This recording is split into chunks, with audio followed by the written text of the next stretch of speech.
Hello everyone, welcome to Mousumi's kitchen and travel blogs. আজকে কোনো ঘুরতে যাওয়ার ভিডিও শেয়ার করব না। আজকে করব একটা রেসিপি, যেটা আমার খুব প্রিয় একটা রেসিপি, সেটাই তোমাদের সঙ্গে শেয়ার করছি। প্রথমে পাবদা মাছ আমি ভালো করে ধুয়ে নিয়ে নুন হলুদ মাখিয়ে রেখে দিয়েছি। তারপর গরম তেলে ভেজে নিচ্ছি। অন্যদিকে কালো শস্য আর হলুদ শস্য নিয়ে নিয়েছি আর ভালো করে জল দিয়ে ধুয়ে নিচ্ছি। তারপর মিক্সির জার নিয়ে তার মধ্যে সর্ষেগুলো নিয়ে নিচ্ছি। সর্ষের মধ্যে দিয়ে দিচ্ছি দুটো কাঁচা লঙ্কা। আপনারা যদি চান তাহলে বেশি কাঁচা লঙ্কা দিতে পারেন। আর দিয়ে দিচ্ছি স্বাদ মতন লবণ। দিয়ে ভালো করে একটা পেস্ট বানিয়ে নিচ্ছি। পেস্টের মধ্যে দিয়ে দিচ্ছি সামান্য পরিমাণ জল। দিয়ে একটা চামচ দিয়ে ভালো করে নাড়িয়ে নিচ্ছি।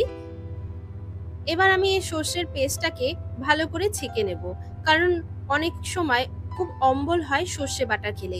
যদি আপনারা এইভাবে ছেঁকে শুধু জলটা নেন সর্ষের, কিন্তু দেখবেন আপনাদের কোনো অম্বল বা কোনো বুক জ্বালা হবে না। অন্যদিকে আমার মাছ ভাজা হয়ে গেছে।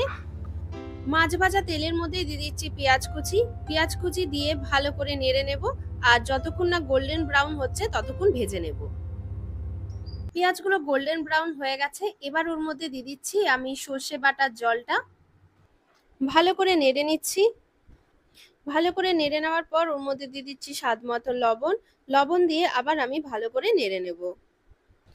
এর মধ্যে দিয়ে দিচ্ছি হাফ চামচ হলুদের গুঁড়ো। হলুদের গুঁড়ো দিয়ে আবার আমি ভালো করে নেড়ে নিচ্ছি। নিয়ে ঝোলটাকে আমি ফুটতে দেব। যতক্ষণ না ঝোলটা ফুটে ঘন হয়ে যাচ্ছে ততক্ষণ আমি ঝোলটা ফুটতে দেব। এখনো কিন্তু মাছ আমি দেব না। ঝোলটা ফুটতে ফুটতে অনেকটাই ঘন হয়ে এসছে। এবার আমি ভালো করে নেড়ে নিচ্ছি। এবার আমি ঝোলের মধ্যে দিয়ে দিচ্ছি মাছ ভাজাগুলো। প্রত্যেকটা মাছ ভাজা আস্তে আস্তে করে আমি ঝোলের মধ্যে দিয়ে ঝোলটাকে এবার আমি ফুটতে দেব। বেশি নাড়বো না, কারণ নাড়লে মাছগুলো ভেঙে যেতে পারে। আর যদি নাড়ার দরকার হয় খুব আস্তে আস্তে নাড়তে হবে।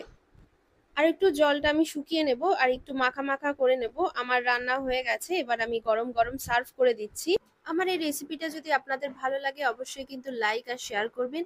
আর যারা আমার ফেসবুক পেজে দেখছেন তাহলে আমার পেজটাকে ফলো করে দেবেন। আর যারা আমার ইউটিউব চ্যানেলে দেখছেন তারা প্লিজ আমার চ্যানেলটাকে সাবস্ক্রাইব করে দেবেন।